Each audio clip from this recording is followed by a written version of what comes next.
तो मैं शुरू करता हूं और सबसे पहले मैं सिर्फ कहना चाहूंगा कि कलम पे तो पहरा है, कलम पे तो पहरा है, सुनने वाला भी बहरा है। कलम पे तो पहरा है, सुनने वाला भी बहरा है। क्या लिखूं, किसे सुनाऊं, चारों ओर घना अंधेरा है। कलम पे तो पहरा है, सुनने वाला बहरा है। क्या लिखूं, किसे सुनाऊं, चारों ओर घना अंधेरा है। लेकिन फिर भी बिना लिखे बिना कहे रहा भी तो नहीं जाता है, और इन काले घने अंधेरों को उजाला कहा भी तो नहीं जाता है। हम विपक्ष के लोग हैं। एक कलमकार का, व्यंग्यकार का हमेशा से काम रहा है। जब से मैंने होश संभाला तब से मैं विपक्ष में हूं, ये कोई नई बात नहीं है। तो मैं वही कह रहा हूं कि हम वक्त के घनघोर थपेड़ों में सिके हैं, कमल पे नहीं बिके इसलिए कलम पे टिके हैं।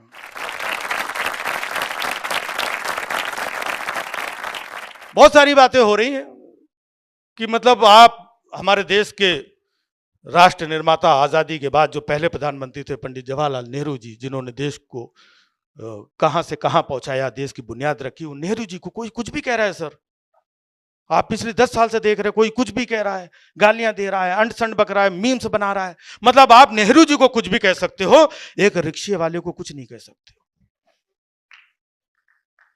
चाय वाले को कुछ नहीं कह सकते हो, सब्जी वाले को कुछ नहीं कह सकते हो, पान वाले को कुछ नहीं कह सकते हो।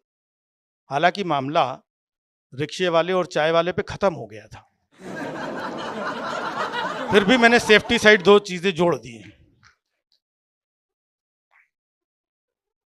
और वैसे भी पता नहीं, नया भारत है, कल को सब्जी वाला और पान वाला भी कोई सीएम और डीसीएम बन जाए तो यहां कुछ भी संभव है।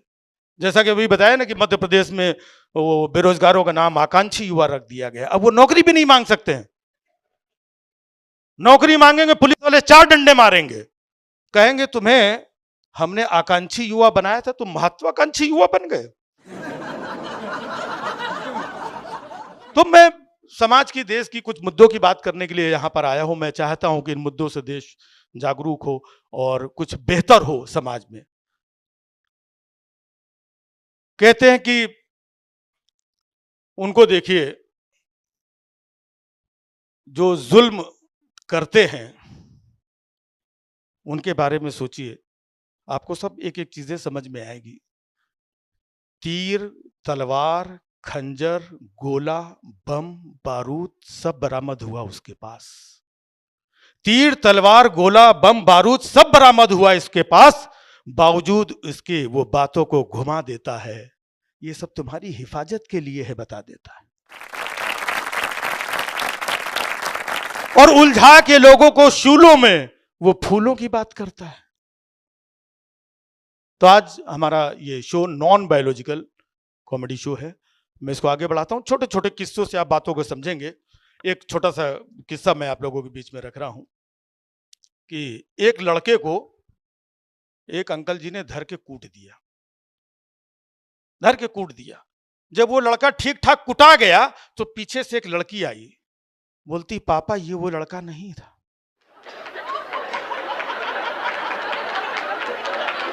देश में बिल्कुल यही चल रहा है। बुलडोजर चल गया, एफआईआर हो गई, यूएपीए लग गया, अंदर हो गया, बाद में पता चलता है इसकी कोई गलती नहीं थी। उसके कुछ एग्जाम्पल भी यहां पर बैठे हुए हैं। संजय राउत जी वो सफर तय करके आए हैं।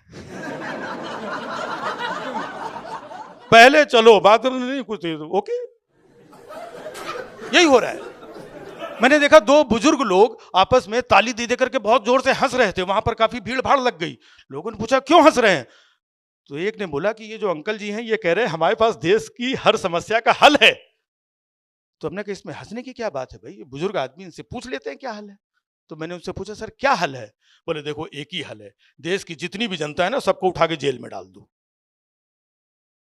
और जेल के अंदर एक गधे को भी बंद कर दो। हमने कहा गधे को क्यों? तो फिर वो ताली देके हंसने लगे, कहने लगे देखा मैंने कहा था ना जनता के बारे में कोई नहीं पूछेगा। सब गधे के बारे में पूछेंगे। ये है। अब यूपी बॉर्डर में मैंने देखा कि बॉर्डर पे एक आदमी साइकिल में एक बोरी रख करके रोज ले जाता था बॉर्डर से। रोज साइकिल में बोरी रख के पता नहीं क्या ले जाता था। एक दिन नजर पड़ गई पुलिस वालों की, उसको लगा कि कोई तस्करी कर रहा है ये। उसको रोका, रुक, क्या है? बोलता है साहब कुछ नहीं है, बालू है इसमें। बोले दिखाओ, वाकई इसमें बालू थी। अब वो रोज बालू लेकर के जाता था। बोले बालू लेके जा रहा, जाने दो। कई दिनों बाद पता चला वो साइकिल की तस्करी कर रहा था।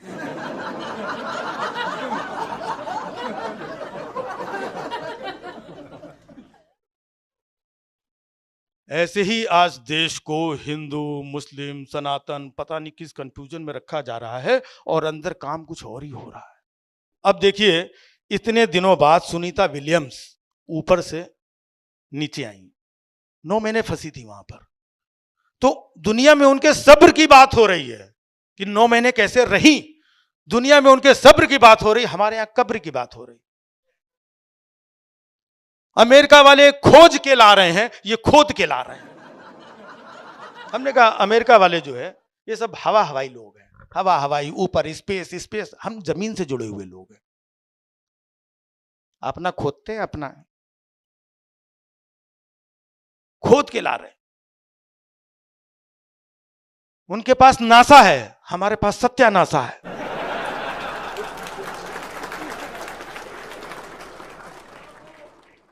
ये तो सुनीता विलियम्स वहां पे फंसी थी, ये यहां पे फंसे थे। चुनाव हो रहे थे, फंसे रहते हैं। इन्होंने ध्यान नहीं दिया। अगर इनको पता चल जाता तो अगले दिन सुनीता विलियम्स नीचे होती। करना ही क्या था? मेरे 125 करोड़ भाइयों बहनों, क्या आप अपनी बहन के लिए, आप अपनी बेटी के लिए इतना नहीं कर सकते? थाली निकाले, टाले, टन टन टन टन, इतनी आवाज तो खुद टप से नीचे आ जाती। जिसके लिए अमेरिका ने 1 साल लगा दिया।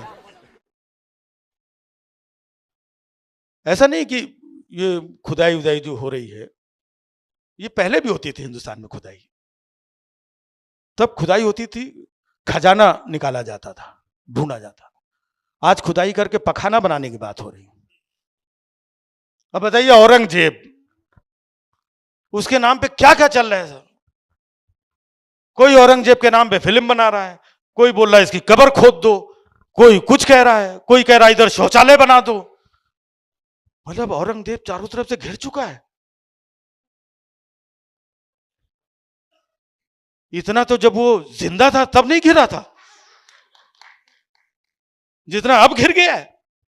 हमने को सोचो, अगर आज वो जिंदा होता और चारों तरफ से घिर गया होता ऐसे ही, तो बेचारे को मजबूरी में बीजेपी ज्वाइन करनी पड़ती।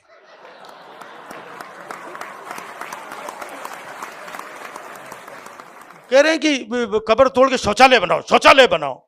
तो हमने तोड़ो कब्र। वो कौन सा अंदर लेट करके मोबाइल पे ओटीटी पे वेब सीरीज देख रहा है? तोड़ दो कब्र, बना दो शौचालय। और हमने कहा शौचालय बनाने का ही अनुभव भी है आपके पास, आप शौचालय बनाइए, वही तो बना सकते हो आप। ताजमहल तो बना नहीं पाओगे, बनाओ शौचालय। मैं तो कह रहा हूं ताजमहल को भी तोड़ो, ताजमहल को तोड़ के भी शौचालय बनाओ। पहले विदेश के लोग आते थे, बड़े बड़े राष्ट्रपति प्रधानमंत्री दूसरे देशों के, तो हम उन्हें ताजमहल घुमाने लेकर के जाते थे। ट्रंप आए थे, उनको ताजमहल ले गए थे। अब जब ट्रंप अगली बार आए तो लोटा लेके अंदर बैठा देना।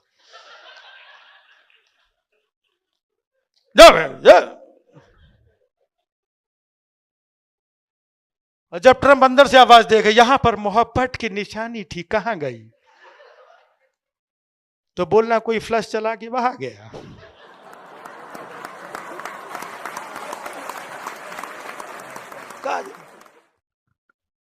और औरंगजेब कौन था, क्या था, मर गया, खप गया, कहानी खत्म, ये लोग खोद निकाल।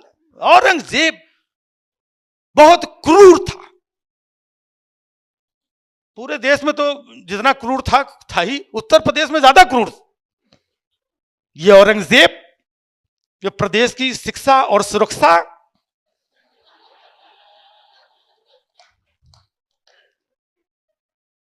उन्हें उर्दू से तकलीफ है, उर्दू से तकलीफ है, और खुद बेचारे हिंदी पे हथौड़ा चला रहे हैं। उच्चारण और मात्राओं में बुलडोजर चला देते हैं। शिक्षा और सुरक्षा, बोलते औरंगजेब बहुत क्रूर था, उसने इतनी क्रूरता की, उसकी क्रूरता की कहानी, उतनी क्रूरता, औरंगजेब क्रूर। बेचारा औरंगजेब कब्र से हंस रहा है, ये बोल रहा है हमें क्रूर। सोचो कितना खतरनाक आदमी था औरंगजेब। औरंगजेब इतना क्रूर था। ये तो अच्छा हुआ कि औरंगजेब की कब्र महाराष्ट्र में है, अगर उत्तर प्रदेश में होती तो कब्र खोद के यूएपीए लग गया होता अब तक। कब्र से कुछ ना कुछ निकाल के गाड़ी में डालते, वो पलटा देते। महाराष्ट्र में और कब्र खोदो शौचालय बनाओ, यूपी में होता अब तक तोड़ के शौचालय बन गया होता, और तो और 65 करोड़ लोगों को बुलवा के मुतवा भी चुके होते। हमारा देश मतलब महान देश है। इसी महान देश में गौतम बुद्ध से लेकर के गौतम अडानी तक ने जन्म लिया है। बहादुर शाह से लेके भामा शाह से लेकर के तानाशाह तक, सॉरी अमित शाह तक, सब इसी धरती की देन है। धन्य है वो अंगना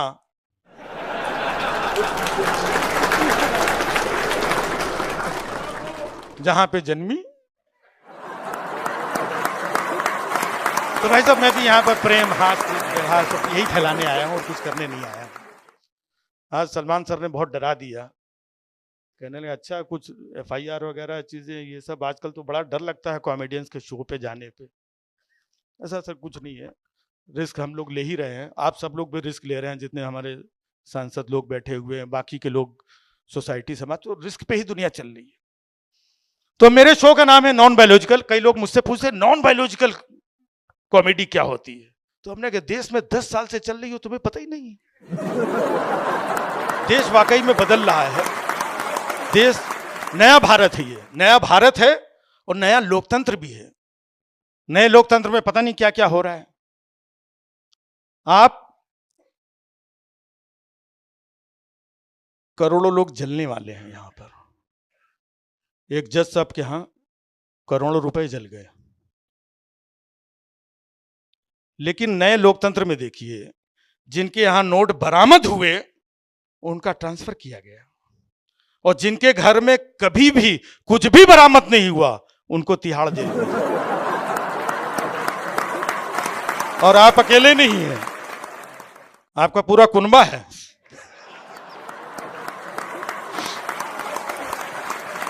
ये होता है, मतलब यहां पर दिन रात भाइयों बहनों भाइयों बहनों भाइयों बहनों भाइयों बहनों भाइयों बहनों कहने वालों को भाई बहन का प्यार पसंद नहीं है।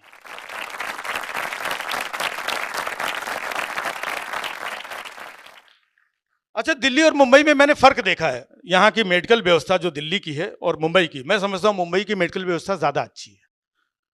क्योंकि देखिए सैफ अली खान, उनको चाकू मारी गई थी, पीठ में आधा चाकू घुस गया था, वो काट के तोड़ के ऑपरेशन करके बाहर निकाला गया, और दूसरे दिन पट्टी उट्टी लगा के तीसरे दिन सैफ अली वाह।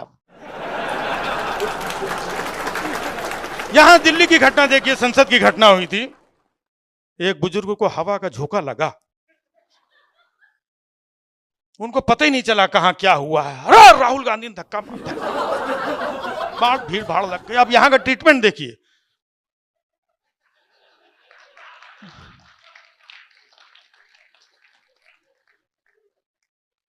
ट्रीटमेंट देखिए, यहां के डॉक्टर्स देखिए, जरा धक्का लगा सीधा आईसीयू। पहले डॉक्टर ने इधर पट्टी बांधी छोटी सी, फिर समझ में नहीं आया, फिर इधर बांधी, फिर इधर बांधी, फिर भी समझ में नहीं आया तो पूरा मुंह बांध दिया, कहीं तो चोट लगी होगी।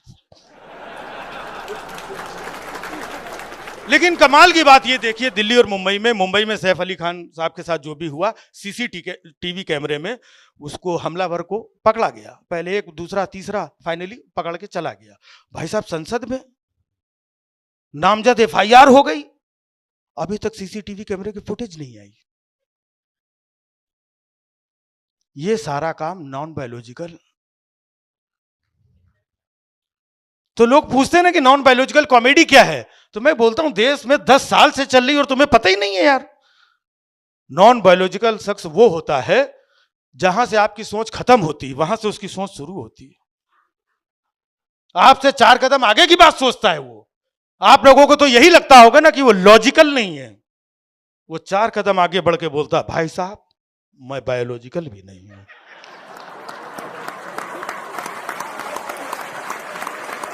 Non biological. हमारे देश में भगवान राम, भगवान कृष्ण से ऊपर का मॉडल लॉन्च हो चुका है, क्योंकि भगवान राम और भगवान कृष्ण भी बायोलॉजिकल थे। ये मैं नॉन बायोलॉजिकल। अच्छा, नॉन बायोलॉजिकल इंसान की मैं पहचान भी बता रहा हूं। नॉन बायोलॉजिकल शख्स को खून पे तो यकीन है, लेकिन खून के रिश्तों पे यकीन नहीं। खून पे तो यकीन है, लेकिन खून के रिश्तों पे यकीन नहीं है। उसका यह मानना है कि कुछ रिश्ते ऐसे होते हैं जो खून के रिश्ते से ज्यादा मजबूत होते हैं। आप कुछ भी गौतम को बोलिए, दर्द नरेंद्र को होगा। यह रिश्ता है। नहीं, मैं गौतम गंभीर की बात नहीं कर रहा हूं, गौतम बुद्ध की भी बात नहीं कर रहा हूं। मैं उस गौतम की बात कर रहा हूं जिसने लॉकडाउन में साधना करके पूरी दुनिया जीत ली थी और नंबर 1 हो गया था। अब देखने वाली बात यह, गौर करने वाली बात की यह देखिए आप, साधना किसी ने की, घर किसी ने छोड़ा, पत्नी किसी ने छोड़ी, ज्ञान किसी को प्राप्त हुआ, और गौतम कोई और ही हो गया। यह होता है 2 जिस्म एक जान। नॉन बायोलॉजिकल होता क्या वो मैं बताता रहूंगा, आपको समझ में भी आएगा। अच्छा, आप लोग किसी को कपड़ों से पहचान सकते हैं? वो पहचान लेते हैं, और उन्हें कोई ना पहचान ले इसलिए दिन में 4 बार कपड़े बदल देते हैं। हम अक्सर सुनते रहते कि नेहरू जी के कपड़े पेरिस धुलने जाते थे, पेरिस धुलने जाते थे। सुनते थे हम लोग, भाई साहब ये भी अपने कपड़े लेके पहुंच गए। बोले धो दो, लॉन्ड्री वालों ने मना कर दिया। बोले तुम्हारे कपड़ों में जो दाग लगे हैं दुनिया की कोई लॉन्ड्री धो नहीं सकती। उस दिन से उन्होंने एक कपड़ा दोबारा नहीं पहना। देखो, अच्छा, पुरानी फिल्में आप लोगों ने देखी होगी, पुरानी 70s 80s की जो फिल्में आती थी, उन फिल्मों में क्या होता था? ज्यादातर फिल्मों का एक ट्रेंड होता था कि गरीब माँ सिलाई मशीन चला रही है, बच्चा गाड़ियों के शीशे साफ कर रहा है, एक ट्रेन आती है, बच्चा दौड़ रहा है, और ट्रेन के जाते ही बच्चा बड़ा हो जाता है। बिल्कुल सेम टू सेम कहानी है। गरीब माँ दूसरों के घरों में बर्तन मांज रही है, लड़का चाय बेच रहा है, और एक ट्रेन आती है, सिर्फ एक ट्रेन से बच्चा बड़ा हो जाता है।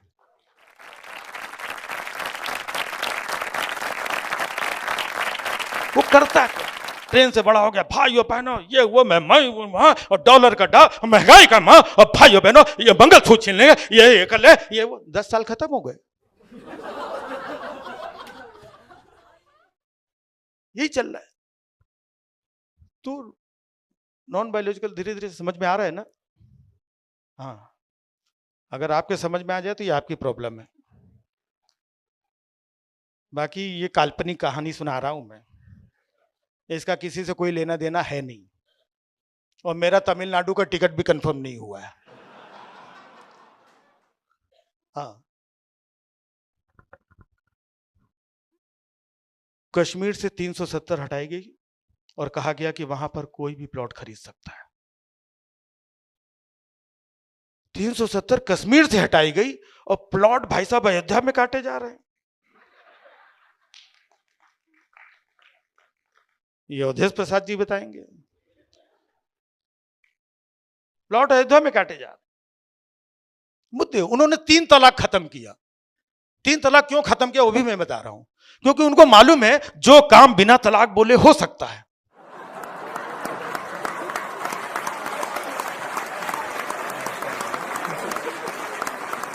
उसके लिए अपने मुस्लिम नौजवानों की 3-3 बार एनर्जी क्यों वेस्ट करवानी? बनाने को तो वो टाइम पे लोग ताजमहल भी बनाते थे पत्नी की याद में। सबकी अपनी अपनी श्रद्धा है। उन्होंने ताजमहल बनवाया था, इन्होंने शौचालय बनवाया। लेकिन शौचालय के पीछे सोच समझिए, बहुत गहरी सोच है। क्योंकि दुनिया के जितने भी खुराफाती आइडिया आते हैं वो वहीं पर आते हैं। आज देश 10 सालों में जहां कहीं भी पहुंचा, ये वहीं की देन है। नहीं आएगा आइडिया तो कैसे आगे बढ़ेगा इंडिया? उसने लोटा लेके दिन में 4 बार आने जाने के लिए नहीं बनाया। और ताजमहल तो वो बना भी नहीं सकते हैं, क्योंकि ताजमहल बनाने के लिए जो रॉ मटेरियल लगता है वो कहां से लाओगे? सबसे पहला मटेरियल मोहब्बत।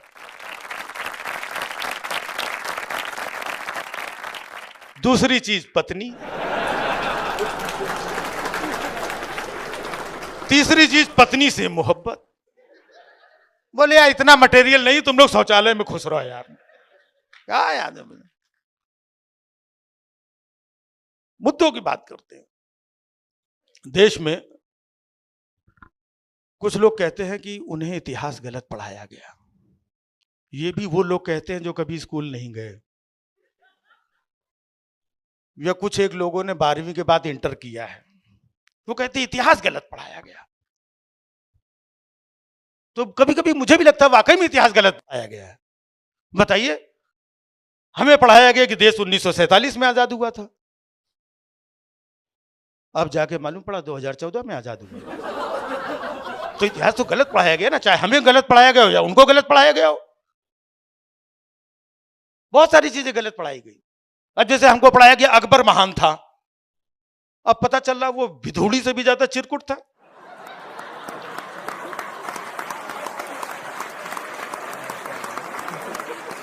अब आप सोचोगे इसमें क्या गलत पढ़ाया गया? भैया ये भिधूड़ी कौन है? ये हमें इतिहास में पढ़ाया ही नहीं गया, गलत पढ़ाया गया। अब बताइए गलत इसलिए पढ़ाया गया क्योंकि हम तो बचपन से पढ़ते आए कि गांधी जी ने अंग्रेजों से लोहा लिया था। हम बचपन से पढ़ रहे हैं। बाद में पता चला लौह पुरुष सरदार पटेल है। लोहा किसी और ने लिया, लौह पुरुष कोई और है। तो हमने कहा हो सकता है कि पटेल साहब भी गुजराती थे, गांधी जी भी गुजराती थे। जब दो गुजराती मिलते हैं तो बेचना खरीदना तो उनको भी आता होगा।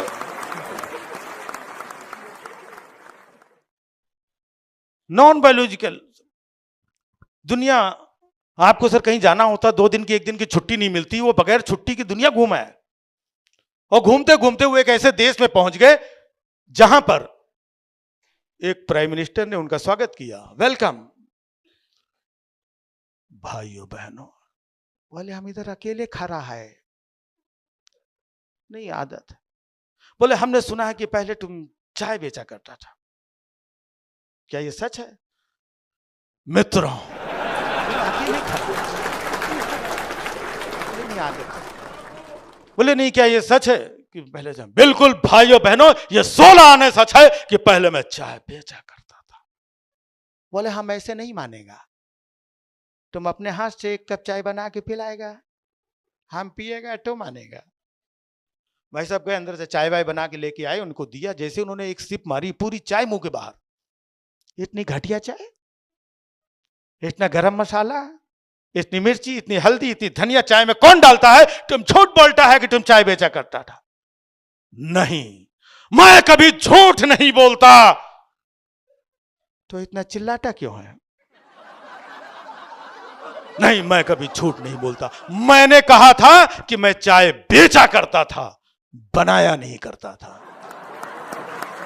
भाइयों बहनों, मुझे बेचना अच्छी तरह से आता है, बनाना नहीं आता है।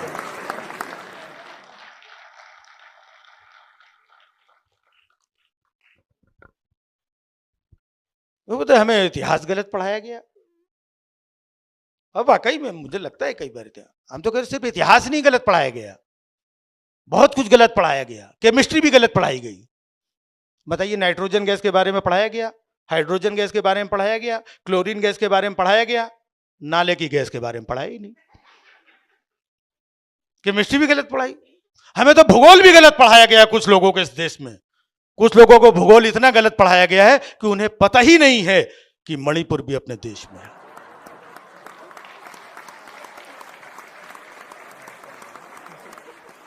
गलत पढ़ाया गया। और जब उनको मालूम हुआ है इतना सब कुछ गलत पढ़ाया जा रहा है, तो उन्होंने डिसाइड किया कि हर साल एक एक IIT, एक एक IIM, हर हफ्ते एक एक यूनिवर्सिटी खोलेंगे। बोलते थे हर हफ्ते एक एक यूनिवर्सिटी, बाद में पता चला वो व्हाट्सएप ग्रुप थे। अच्छा, बच्चे हमारे यूक्रेन में फंसे पढ़ने जा रहे हैं, कोई अमेरिका पढ़ने जा रहा है, कोई बांग्लादेश में फंसा हुआ है, सारे बच्चे बाहर पढ़ने जा रहे हैं, यहां हर हफ्ते यूनिवर्सिटी बन रही है। तो ये गैया बांधने के लिए बना रहे हो? लोग बाहर पढ़ने जा रहे हैं। अरे कायदे का कुछ बनाया होता तो आज हमारी इकोनॉमी, हमारी सिस्टम कहां से कहां होता, आज रुपया ऐसे गिर ना रहा होता। अच्छा, रुपया क्यों गिर रहा है किसी को पता है? गिर रहा है रुपया, मैं बताता हूं आपको। एक बार रुपए ने किसी से शर्त लगा ली कि आओ देखते हैं हम दोनों में से कौन ज्यादा गिर रहा है। दोनों ने एक दूसरे को खूब गिराने की कोशिश की, फाइनली रुपया दूसरे नंबर पे रहा। अच्छा, वैसे भी हमारे यहां जब से ये लोग सब आए हैं तब से प्यार मोहब्बत की बयार बह रही है, धर्म की बहुत इज्जत हो रही है, हर लोग एक दूसरे धर्म की इज्जत कर रहे हैं। हिंदू लोग तो खास तौर से मतलब इतनी इज्जत कर रहे हैं, लोगों के मन में दूसरे धर्म को लेकर के इतनी इज्जत बढ़ गई है कि अब हिंदू भाई हमारे किसी मस्जिद के बाहर से निकलते हैं तो वहां पर भी झुक के प्रणाम कर लेते हैं। उनको लगता है क्या पता यहीं पे भगवान। भाई साहब, दुनिया कहां से कहां ऊपर जा रही है, हम नीचे जा रहे हैं। खोदो, दुनिया खोज कर रही है, हम खोद के निकाल रहे हैं। जब सचिन सेंचुरी मारते थे ऊपर की तरफ देखते थे, कोई प्रॉब्लम में होता है ऊपर वाले, कोई ऊपर वाले को याद करता है, दुआ करता है ऊपर, मतलब ऊपर वाला कहीं ऊपर है, ये नीचे खोद रहे। मतलब जिस लेवल की खुदाई चल रही है, मुझे लग रहा है कि आने वाले टाइम पे उत्तर प्रदेश का नाम बदल के हडप्पा प्रदेश हो जाएगा। हाँ? हम लोग हडप्पा की खुदाई के बारे में पढ़ते थे, हमारे बच्चे कटप्पा की खुदाई के बारे में पढ़ेंगे। वहां पे नाम चेंज, मतलब आज दिन नाम चेंज कर दो, इसका नाम चेंज, मुझे नाम चेंज करने सर कोई तकलीफ नहीं है। इलाहाबाद का नाम चेंज किया है ना, वो सर अयोध्या का, फैजाबाद का नाम चेंज किया, इतने नाम चेंज किए, मुझे नाम चेंज करने से कोई तकलीफ नहीं है। तकलीफ तो उस आदमी को ही होगी जिसने नाम चेंज करने के 15 दिन पहले इलाहाबाद से फैजाबाद का टिकट बुक कराया। उसको समझ में नहीं आ रहा आया कहां से, जाना कहां है, बिना टिकट। अब तो मैं सच में यूपी जाने से डर लगता है सर। पता था मैं यूपी जाऊं, लखनऊ में सोऊं रात में और सुबह उठूं, लालजी टंडन प्रदेश में आपका स्वागत है।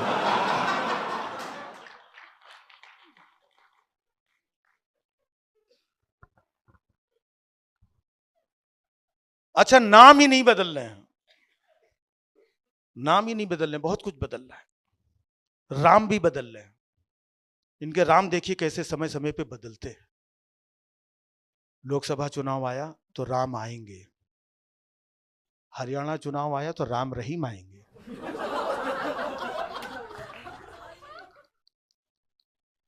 उसके बाद आसाराम आएंगे, अब बिहार का चुनाव है तो पलटू राम आएंगे, जीतन राम आएंगे।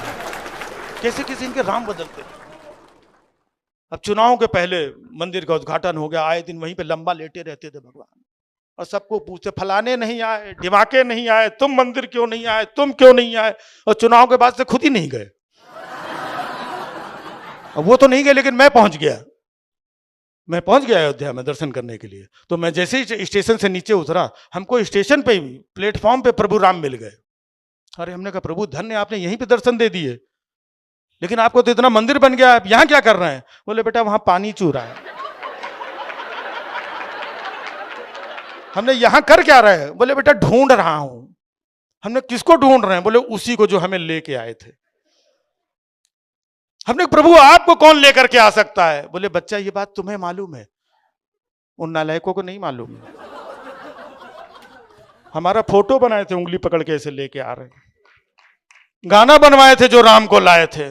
ढूंढ रहा हूं बेटा।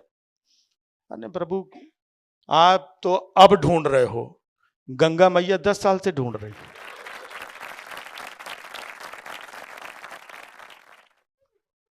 और इस बार चुनाव के बाद वहां गए भी नहीं, जगन्नाथ चले गए, जय जगन्नाथ।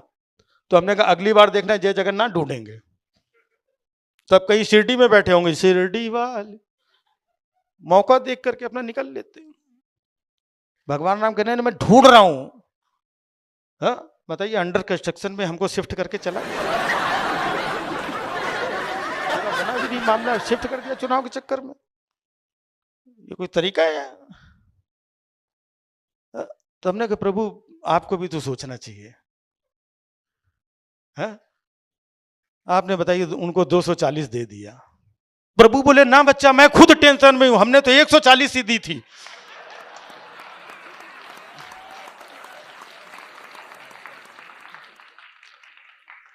बच्चा हम खुद परेशान है, 100 का जुगाड़ इसने किया कहां से?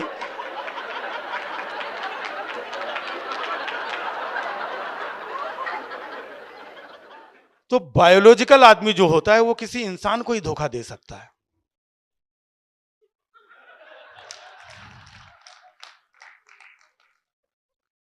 यहां राम चीजें सब भगवान, आए दिन भगवान ढूंढे जा रहे हैं। पहले बच्चे मिसिंग होते थे, भगवान ढूंढे जा रहे। सब जगह का मामला अलग अलग हो गया। यूपी में देखिए बच्चे गायब हो जाते हैं, खो जाते हैं, चुरा लेते हैं बच्चे। महाराष्ट्र में बाप चोरी हो गया।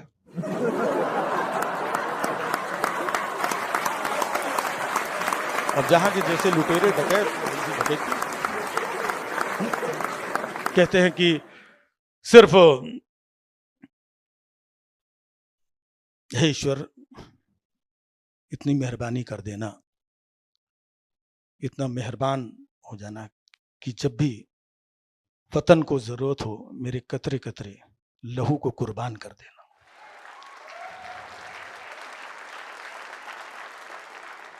मिटा देना हस्ती मेरी, खत्म मेरी पहचान कर देना। बस इतनी सी इल्तिजा है, मुझे चुटकी भर हिंदुस्तान कर देना। चुटकी भर हिंदुस्तान। बहुत बहुत धन्यवाद। Thank you. जय हिंद, जय भारत।